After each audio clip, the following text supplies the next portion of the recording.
World journalist club এর স্বাধীনতা সম্মাননা ২০২৫ প্রদান ও বর্ণিল স্মরণিকা এর মোড়ক উন্মোচন। জাতীয় প্রেস ক্লাবে গতকাল বিকেলে এই অনুষ্ঠান অনুষ্ঠিত হয়েছে। ওয়ার্ল্ড জার্নালিস্ট ক্লাব এর স্বাধীনতা সম্মাননা ২০২৫ পেলেন মুক্তিযুদ্ধে বিশেষ অবদানের জন্য এম.এ.জি. উসমানী, মুক্তিযুদ্ধের সশস্ত্র বাহিনীর সর্বাধিনায়ক।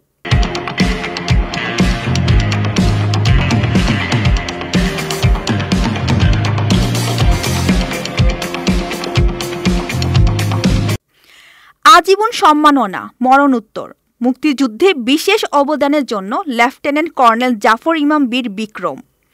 মুক্তিযুদ্ধে ১০ম ইস্ট বেঙ্গল রেজিমেন্টের অধিনায়ক, সমাজসেবায় বিশেষ অবদানের জন্য সৈয়দ দিদার বখত, সাবেক তথ্য ও সংস্কৃতি প্রতিমন্ত্রী, গণপ্রজাতন্ত্রী বাংলাদেশ সরকার।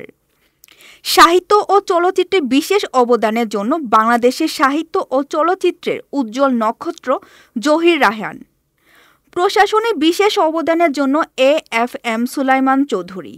সাংবাদিকতায় বিশেষ অবদানের জন্য আলহাজ নুরুদ্দিন আহমেদ, পরিচালক এনটিভি।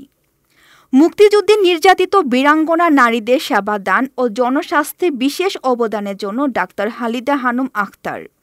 সংগীতে বিশেষ অবদানের জন্য জনপ্রিয় সঙ্গীত শিল্পী আলম আরা মিনু। জনসেবায় বিশেষ অবদানের জন্য স্বেচ্ছাসেবী ও মানবিক সংগঠন ফেনী ডেভেলপমেন্ট কমিউনিটি এফডিসি। প্রধান অতিথি বিচারপতি সিদ্দিকুর রহমান মিয়া, অবসরপ্রাপ্ত বিচারপতি, আপিল বিভাগ, বাংলাদেশ সুপ্রিম কোর্ট। উপস্থিত ছিলেন এ.এফ.এম. সুলাইমান চৌধুরী, সাবেক জনপ্রশাসন সচিব, গণপ্রজাতন্ত্রী বাংলাদেশ সরকার। আলহাজ নুরুদ্দিন আহমেদ, পরিচালক NTV. Professor doctor Hamida Khanam, অধ্যাপক, ঢাকা বিশ্ববিদ্যালয়। মুতাহার হোসেন, সাবেক অতিরিক্ত সচিব, গণপ্রজাতন্ত্রী বাংলাদেশ সরকার সহ অন্যান্য নেতৃবৃন্দ। এতক্ষণ আপনাদের সাথে ছিলাম রেহানা সুলতানা প্রীতি।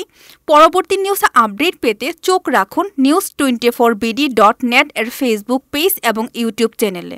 ধন্যবাদ।